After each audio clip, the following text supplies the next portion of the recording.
This second Sunday in Advent, we remember the prophets. Hundreds of years and loads of prophecies that we could look at. So this is no easy task to do in a couple of minutes. I thought about some common themes that run through the prophets, and you'll be aware there are many, but I want to focus on one today, and it's probably not the one that you might think is the most obvious one for the beginning of Advent, which is that the prophets point forward to the arrival of the Messiah, though of course they do that.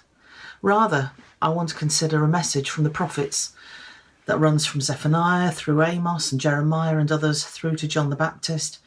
And the message is this: that a personal relationship with God, whilst essential, isn't enough if it means that we ignore or mistreat those around us.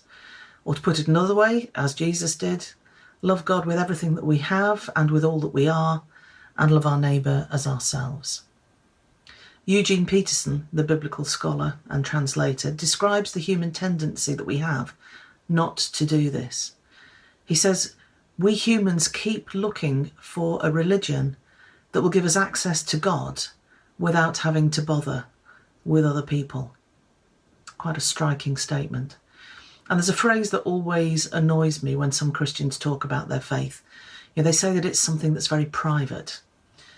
And that often means that they're unwilling to talk about their faith, sometimes even in church with other Christians who they've known for years, let alone with those who don't share their faith.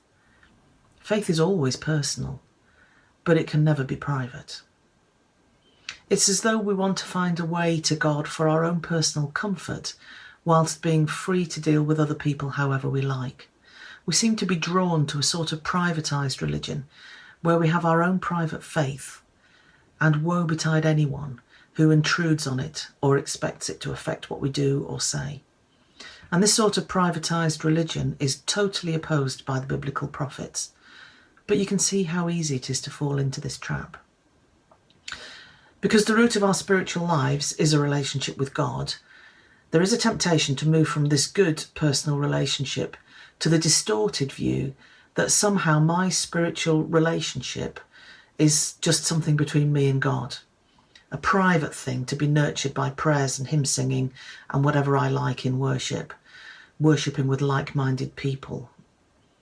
If we think this way for too long, then it's easy to see how we might assume that the way we treat other people outside church has nothing to do with God. And that's when the prophets like Jeremiah and Amos and Zephaniah and John the Baptist step in and tell us that we've got it so wrong. John the Baptist's words in Luke 3, for example. Change your lives, he says. Don't just go through a religious experience. If you have more than you need to live on, give it away. Do what's expected of you in your job and be careful to have integrity. Don't fiddle your expenses. Don't overcharge anyone. Be satisfied with your wages. Now, the prophets tell us that living a good religious life, being a regular churchgoer, means nothing if the rest of our life isn't affected by our faith. God is interested in what we say and do when we think no one is looking, not just what we say and do in church. And this can be hard for us to hear. We need to make sure that our faith is carried through in the things that we do day by day, in the way that we speak to people, in the way that we speak about people, in the way that we treat other people. There is no room, the prophets tell us, for privatised religion. Faith is always personal, but never private. And as we learn to live like this, loving God and loving other people, we will be living, as Paul tells us in Philippians, knowing that the Lord is near, which is a fabulous phrase that we are reminded of each Advent. And the peace of God, which passes all understanding, will guard our hearts and minds and will influence everything that we do and say. Amen.